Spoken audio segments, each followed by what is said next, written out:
ఈరోజు జగన్మోహన్ రెడ్డి విర్రవీగుతున్నాడు, విశ్వసనీయత గురించి మాట్లాడతాడు. ఒక్కసారి వీడియో చూద్దాం. 25 ఎంపీ స్థానాలు మనమే తెచ్చుకుందాం. ఆ తర్వాత ప్రత్యేక హోదా ఎలా రాకుండా పోతుందో కూడా గట్టిగా చూస్తామని చెప్పి కూడా చెప్పండి.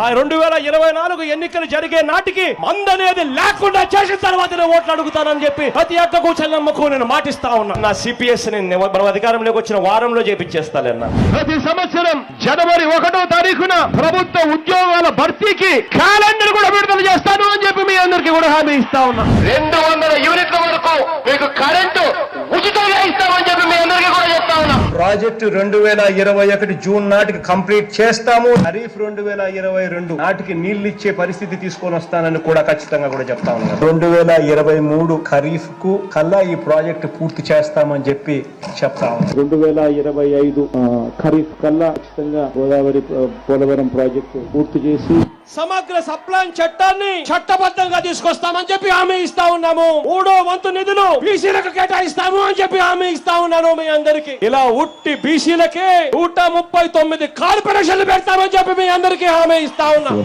పంట వేసే ముందే పలాని రేట్లకు కూడా పలాని రేట్లు అని చెప్పి రేట్లు కూడా ప్రకటిస్తాం. గిట్టుబాటు ధరకు గ్యారంటీ ఇస్తాం. విజయవాడలో క్యాపిటల్ సిటీని పెట్టడం మనస్ఫూర్తిగా మేము ఆహ్వానిస్తున్నాం. ప్రతి కాపు సోదరుడికి నేను ఇవాళ హామీ ఇచ్చి చెప్తా ఉన్నాను. చంద్రబాబు నాయుడు గారి 5 సంవత్సరాలలో ఏదైతే కాపు కార్పొరేషన్ కోసం నిధులు ఏదైతే కేటాయించాడో ఆ నిధులకు రెట్టింపు నిధులు కేటాయిస్తాను అని చెప్పి మీ అందరికీ కూడా హామీ ఇస్తా ఉన్నాను. ఇది జగన్ అనే నేను మనం అధికారంలోకి వచ్చిన వెంటనే ఆ చెప్పిన 5,000 కోట్ల రూపాయలను 10,000 కోట్ల రూపాయలు ఇస్తాను అని చెప్పి నేను చెప్పడం మోసమా అని అడుగుతా ఉన్నా.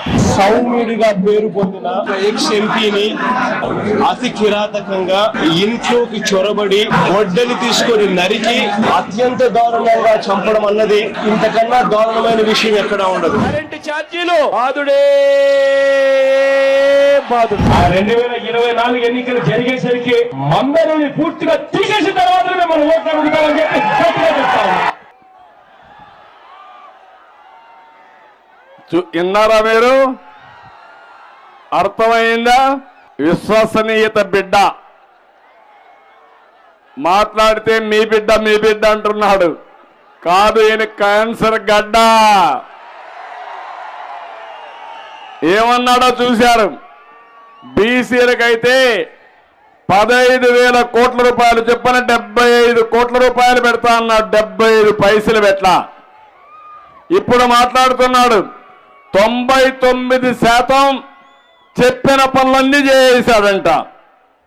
అంటే అబద్ధాలు కోరంటే ప్రపంచంలో ఈయనకి PhD కాదు, నోబెల్ ప్రైజ్ ఇవ్వాలి. అబద్ధాలు చెప్పడం నోబెల్ ప్రైజ్ ఇస్తే అది జగన్మోహన్ రెడ్డి అర్హుడు. మనందరం కూడా రికమెండ్ చేయాలి.